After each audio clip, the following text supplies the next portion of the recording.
أعوذ بالله من الشيطان الرجيم. بسم الله الرحمن الرحيم. الحمد لله، الصلاة والسلام على رسول الله، ثم أما بعد. السلام عليكم ورحمة الله وبركاته. امام نووی رحمه الله در کتاب ریاض الصالحینش میگوید که باب ما یقوله اذا رکب دابته للسفری، یعنی که بابی که حالا شروع میکنیم درباره آن چیزی که میگوید انسان مسافر، انسانی که سوار میشود بر چارپایش، اداره که به دابت و هنگامی که سوار شود یا هنگامی که سوار میشود چارپایش را برای سفر برآمدن. انسانی که میخواهد سفر ببراید وقتی چارپایش را سوار میشود باید چی بگوید، چی دعاها را بکند و چی ذکرها را انجام بدهد. این باب در همین مسئله هست. خب امام نووی رحمه الله در این باب اول یک آیت رو میارد از سوره زخرف، آیت 12 تا 14 را که میگوید قال الله تعالی، گفت الله سبحانه و تعالی والذی خلق الازواج كلها وجعل لكم من الفلك والانعام ما ترکبون. والذی یعنی همون ذاتی که، همون خالقی که خلق الازواج، خلق کردگی از جفتها را، خلق کردگی از جفتها را، از هر یک جنس نر و ماده را همون الله خلق کردگی است، کلها همه اشان را. و جعل لکم من الفلک والانعام ما ترکبون، و قرار دادگی است از برای شما از کشتی ها، از سفینه و والانعام از چهار پایان، ما ترکبون آن چیزهایی که شما سوار می شوید.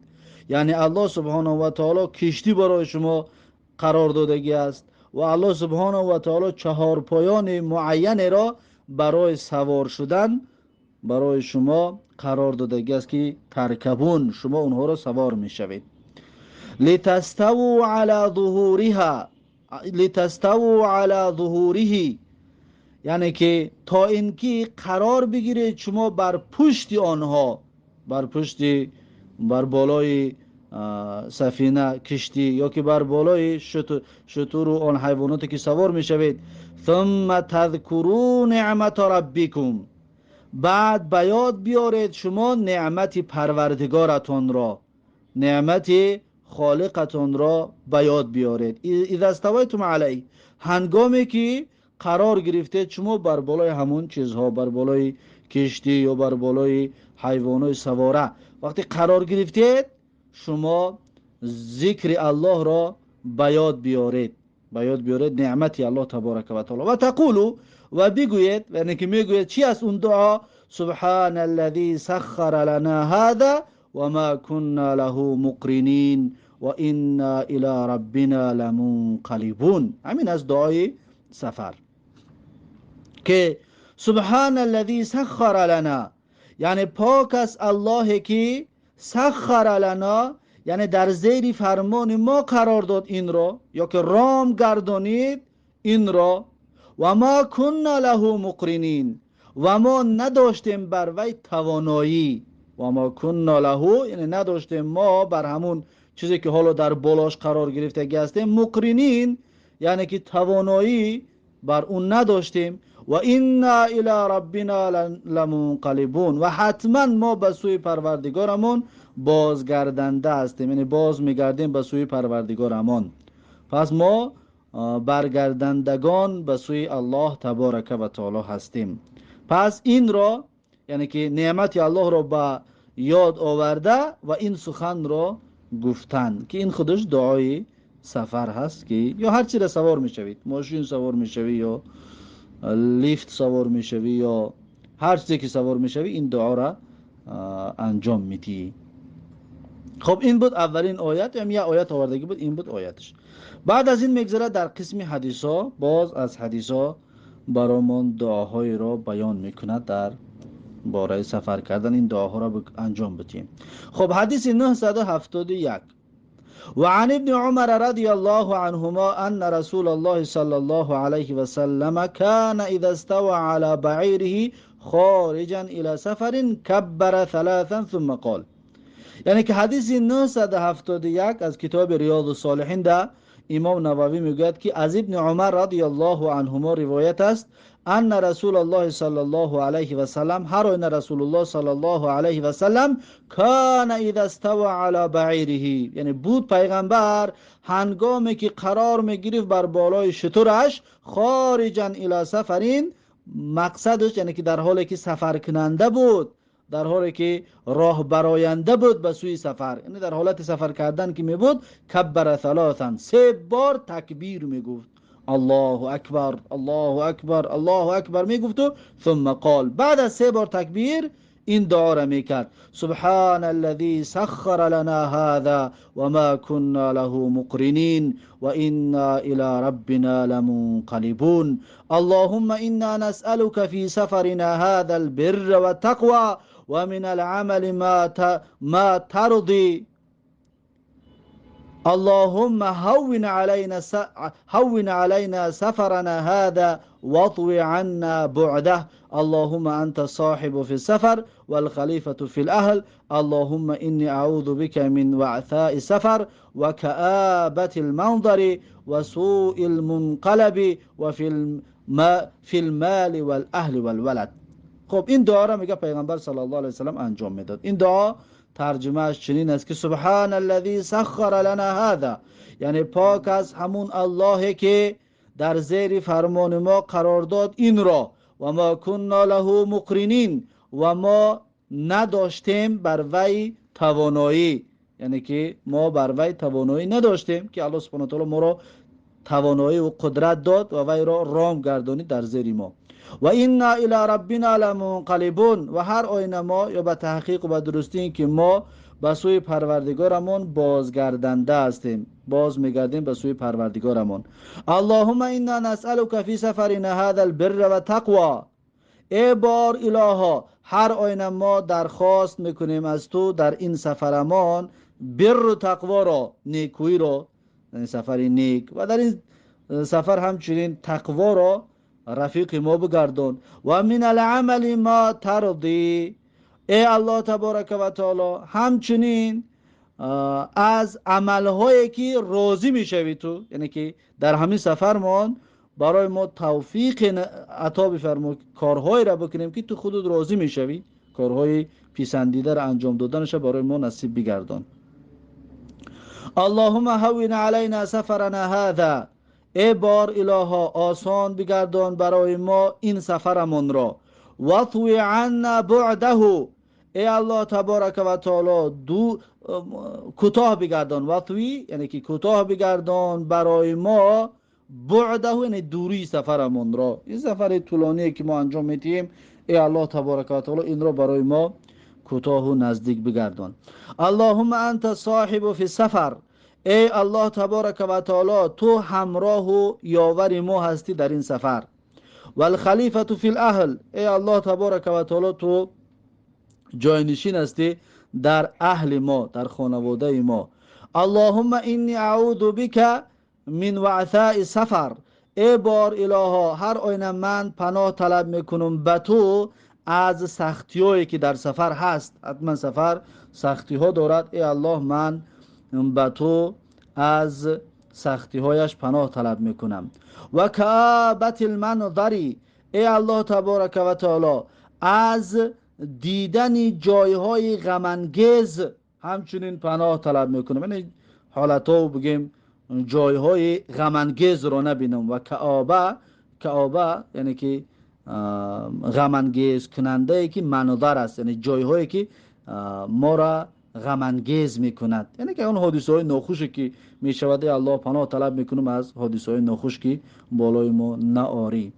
و سوء المنقلبی، و ای الله تبارک و تعالی همچنین پناه طلب میکنم به تو از پیش آمدهای ناگوار، از کارهای ناخوبی که در حالت این سفر شود، یا که از پیش آمدهای ناگواری که فی المال و الاهل و الولد، یعنی که در مالم شود، اگر بگیم حادثه های ناخوش در مالم نشود، پناه طلب میکنم. و الاهلی، و در خانوادم، و الولدی، در فرزندم، ای الله تبارک و تعالی پناه طلب میکنم که این ناخوشی ها را از این دارایی هایم دور بگردان. و اذا رجع قالهن و زاد فیهن، و هنگامی که پیغمبر صلی الله علیه وسلم باز میگشت از سفر، همین سخنها را میگفت، همین سخنهایی که حاضر در بالا ذکر کردیم. و زاد فیهن، اما در آخرش باز علاوه میکرد، میگفت که آیبون تائبون عابدون لربنا حامدون. آیبون یعنی که ما باز میگردیم، و تائبون و ما توبه میکنیم و ما توبه کنندگان هستیم، عابدون ما عبادت کنندگان هستیم، لربنا حامدون برای پروردگارمون ستایشگر هستیم، ستایشگران الله تبارک و تعالی هستیم و حمد گویندگان الله سبحانه و تعالی هستیم. رواه مسلمون، این حدیث را امام مسلم روایت کرده است. یعنی که در آخرش در حالت بازگشتنی از سفر به سوی اهل و خانواده این سخن را باید بگوید، علاوه بکند. اما این دعای طولانی در حالت سفر گفته می شود. خب این بود حدیث 971. بعد از این حدیث 972: و عن عبدالله ابن سرجیس رضی الله عنه قال، یعنی که از عبدالله ابن سرجیس رضی الله عنه روایت است که گفت: کان رسول الله صلی الله علیه و سلم اذا سافر یتعود من وعثاء السفر، و بود پیغمبر صلی الله علیه و سلم هنگامی که سفر میکرد، یتعود من وعثاء السفر، یعنی پناه طلب میکرد به الله سبحانه و تعالی از سختی های سفر، از سختی های سفر پناه طلب میکرد. و کآبت المنقلبی، و همچنین پیغمبر صلی الله علیه و سلم پناه طلب میکرد به الله تبارک و تعالی از دیدن جایهای غم انگیز، از جایهایی که سبب غمگین شدن انسان میگردد به الله تبارک و تعالی پناه طلب میکرد. و الحوری بعد الکونی، و همچنین پیغمبر صلی الله علیه و سلم پناه طلب میکرد از بازگشتن بعد از قرار گرفتن. و دعوت المظلومی، و همچنین پیغمبر صلی الله علیه و سلم پناه طلب میکرد از دعوت، از دعای انسانی که مظلوم است، یعنی کسی را در سفر ظلم نمیکرد که سبب ناراحتی شود و در حق مسافر دعای بد کند. و سوء المنظر فی الاهل والمال، و همچنین پیغمبر صلی الله علیه و سلم پناه طلب میکرد از سوء منظر، یعنی که ناگواری های، جای های ناگواری در اهل و مالش، یعنی که اگر حادثه ناگواری در اهلش، خانوادهش و در مالش به وجود نآید، از این پناه طلب میکرد به سوی الله تبارک و تعالی. رواه مسلمون، این حدیث را امام مسلم رحمه الله روایت کرده است. و اون کلمه ای که والحور بعد الکونی، این درباره این حالا یک اختلافه که کوچکی هست ذکرش میکند، والحور بعد الکونی بگیم که والحور بعد الکوری بگیم، یعنی کونی یا که کوری. و خلاصه اش همین است که والحور بعد الکونی یعنی که به ارزی شدن، یعنی که به قدر شدن بعد از در یک جای بزرگ قرار گرفتن، یعنی که بعد از عزت یافتن با به ارزش شدن رو پیغمبر صلی الله علیه و سلم پناه طلب میکرد به سوی الله تبارک و تعالی. باید انسان پناه طلب، یعنی سبب یک کاری نکند در سفر که سبب شرمندگی شود، اون قدر قیمتی که دارد اون قدر قیمت از دست برود. فهمو؟ والحور بعد الکونی همینطور ترجمه می شود، یعنی که و بازگشتن، یعنی که بگیم به قدر شدن از منزلت بزرگ به پایان خنبیدن، بعد الکونی بعد از قرار گرفتن در یک جای عالی و در یک جای بزرگی. اکنون همین اختلافی که حالا ذکر کردیم همین را بیان میکنه، میگه و هکذا هو فی صحیح مسلمین، همین طور میگه در صحیح مسلم اومده است. والحور بعد الکونی، نون قطعی در صحیح مسلم اومده است. الحور بعد الکون بنونی، و کذا رواه ترمذی و نسائی، و امام ترمذی و نسائی هم همین طور با نون روایت میکنند. قال ترمذی، و ترمذی میگه و یورا بالکوری، و روایت کرده میشد با کور، اگه کون نو کور رقتی بالرائی، و کلاهما له وجه، و هر یک اینها برای خودش معنا دارد. کونی بگوی چی هست تو، کوری بگوی بخش معنا دارد. قال العلماء، او علما گفتگی هستند، و معناه بالنون و الراء جمیعا، و معناش با نون هم بگو یا با را هم بگوی، هر دویشون الرجوع من الاستقامتی، یعنی که بازگشتن از استقامت و پایداری. یعنی چه؟ یعنی که انسان در یک راه و طریق استقامت و پایداری دارد، از همون راه رجوع بکند، یعنی که برگرد به طرف کارهای ناخوب، فهمو، یا که شک و شبهه در اون راه پایداریش یا تردد در راه پایداریش با وجود بیاید. اوی زیادتی اوی الى نقصی، یا اوی زیادتی یا زیاد شدن به سوی کاستی و سستی انسان برود، به نقص برود. فهمو که انسان پایدار هست اما به طرف سستی کم کم میکشاند. همچنین پیغمبر صلی الله علیه و آله از این هم میگه پناه طلب میکرد که یعنی که در همین راهی که قرار دارم، در راه اعتقادی و دینی، در همین پایدار و مستحکم قرار بگیرم، قرار بمانم. قالو، علما گفتگی هستند که و روایت الراء مأخوذة من تکویر العمامتی، میگه و روایتی که بر را آمدگی است گرفته شده است از پیچاندن سله، تکویر الامامه یعنی پیچاندن سله، و هو لفها و جمعها، و همین تکویر میگه لفه یعنی پیچاندن و جمع کردن سله را میگن. و روایت نونی من الکون مصدر کان یکون کونا اذا وجد و استقر، و روایتی که بنون آمدگی است کون آمدگی است از الکونی مصدر کان یکون کونا از همین گرفته شده است، اذا وجد و استقر هنگامی که با وجود می آید یا که هنگامی که قرار می گیرد، هنگامی قرار گرفتن. خب این بود معنای این دو روایت که با کون یا با کور، با نون یا با را. خب اما با تاجیکی والحور بعد الکونی، یعنی که به ارزش شدن بعد از قدر و قیمت پیدا کردن و شرف پیدا کردن، همینطور ترجمه شم که نمی شود. خب این بود حدیث 972. بعد از این حدیث 973 و عن علی بن ربیعه قال، یعنی که از علی بن ربیعه رضی الله عنه روایت است که گفت شهدت علی بن ابی طالب رضی الله عنه اتي بدابه لیرکبها، میگه دیدم علی بن ابی طالب رضی الله عنه را اتي بدابه، یعنی آوردن نزد حضرت علی چارپای را، لیرکبها تا اینکه حضرت علی همون چارپای را سوار شود. فلما وضع رجله فی الرکاب قال، پس زمانی که گذاشت حضرت علی رضی الله عنه پایهایش را در رکاب، در رکاب همون چیزی که بگیم سوار میشه بالای شتر، ای زنگوش میگن، چیزش میگن، اما یکی بگیم با واسطه اون بالای شتر یا بالای اسب یا بالای چیزی سوار میشه، اون رو رکاب میگن. وقتی که حضرت علی رضی الله عنه پایهایش را در همون رکاب، در همون ای زنگو مان برای سوار شدن، گفت بسم الله. فلما استوى على ظهرها قال، وقتی که قرار گرفت در بالای شتر، یعنی که سوار شد قرار گرفت در بالاش یا در بالای همون چهارپا، گفت الحمدلله، بعدش الحمدلله گفت، ثم قال، بعد گفت سبحان الذي سخر لنا هذا وما كنا له مقرنين وانا الى ربنا لمنقلبون، گفت پاک است الله که رام گردانید برای ما این را، و ما كنا له مقرنين، و ما نداشتیم بر همین سواره امان مقرنین یعنی که توانایی، و انا الی ربنا لمنقلبون، و به درستی این که ما به سوی پروردگارمون بازگردنده هستیم، ما به سوی پروردگارمون باز میگردیم. خوب دعای سفر میگه حضرت علی انجام داد. ثم قال، بعدش گفت الحمدلله 3 مرات، بعد 3 بار میگه الحمدلله گفت.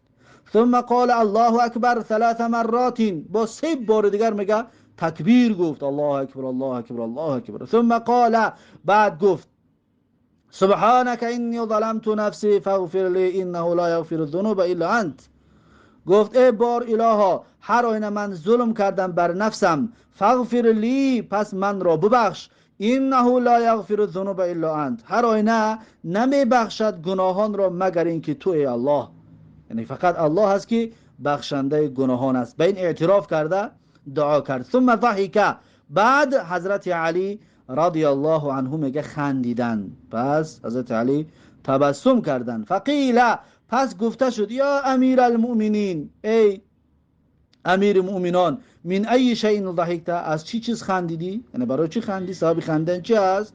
قال رأیت النبی صلی الله علیه و سلم فعل کما فعلت، میگه حضرت علی گفت که دیدم پیغمبر صلی الله علیه و سلم را انجام داد چی طوری که من انجام دادم، یعنی که همین طور از اول بسم پا را در ازدنگو مونده و بسم الله گفته و سوار شده و الحمدلله گفته و دعا را کرده و خلاصه همین چیزا را کرد، الحمدلله 3 بار، تکبیر 3 بار و دعا را کرد تا آخرش میگه ثم ضحک، در آخر میگه همین طور پیغمبر صلی الله علیه و آله خندیدن. فهمو پیغمبر صلی الله علیه و آله همین کارو پیغمبر کرد. فقلت یا رسول الله من ای شیء ضحکت، پس حضرت علی میگه من هم رسول الله را پرسیدم که چرا میخندی، من ای شیء، از چی چیز، یعنی چی چیز باعث و سبب خنده شد. میگه از پیغمبر منم همین چیزا پرسیده بودم. قال، اکنون میگه پیغمبر مرا جواب داده بود، یعنی که بر اینها همون سخن پیغمبر میره که پیغمبر گفته بود که ان ربک سبحانه یعجب من عبده اذا قال اغفر لی ذنوبی یعلم انه لا یغفر الذنوب غیری. میگه که این ربک سبحانه، هر آینه پروردگار تو پاک است، یعجب من عبده اذا قال، یعنی که دوست می‌دارد از بندش هنگامی که بگوید، هنگامی که بنده میگه عجیبه که در تعجب می‌آورد پروردگار، یعنی الله دوست می‌دارد، الله را خوشش میآید وقتی که بنده میگوید که اغفر لی ذنوبی، ای الله ببخش گناهان من را. وقتی بنده این طور میگفته است الله را خوشش میآمده است.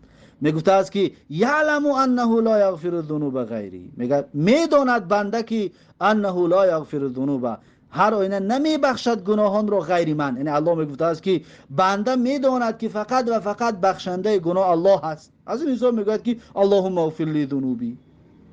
پس الله سبحانه و تعالی میگه از این چیز پسندش می آمده است. رواه ابو داود و ترمذی، این حدیث را ابو داود و ترمذی روایت کرده است و قال حدیث حسن، و امام ترمذی گفته است که حدیث حسن است. و فی بعض النسخ حسن صحیح، در بعض نسخه ها آمده است که حدیث حسن و صحیح است. و هذا لفظ ابی داود، این لفظی که در اینجا آورده میگوید لفظ ابو داود رحمه الله می باشد. این بود حدیث 973. با همین این باب به آخر رسید. بعد از این باب نو شروع می شود باب تکبیر المسافر اذا صعد الثنایا و شبهها، یا صعد الثنایا و شبهها، یعنی باب در مسئله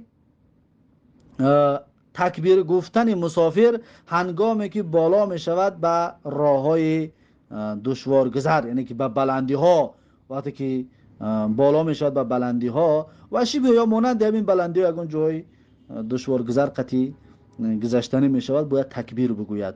و تسبیحه اذا حبط الاودیه و نحوها، و سبحان الله بگوید هنگامی که پایان می شود در دره ها، وقتی جای های چقریده بگیم دره دا که می فرویند سبحان الله بگن و نحوها، و به مانند همین جای های پایان روی بگیم طرفی پایان خم شدن مسافر سبحان الله بگوید. و نهی عن المبالغه برفع صوت بالتکبیر و نحوی، و نهی شده است از مبالغه کردن با بگیم رفع صوت، آواز بلند کردن که دیگه مبالغه داد زده بگیم تسبیح گفتن و تکبیر گفتن نهی شده است. و نحوی و مانند همین، یعنی که در سفر انسان نباید چنان داد زده سخن بگوید و چنان بگیم این کارها را بکند. خب این باب در این مسئله هست. این باب رو انشاءالله درس آینده خواهیم گرفت. این بود درس امروزمون. با همین درس امروزه به پایان رسید و تا درس آینده الله حافظ و مددگار. بارک الله فیکم و جزاکم الله خیرا و السلام علیکم و رحمت الله و برکاته.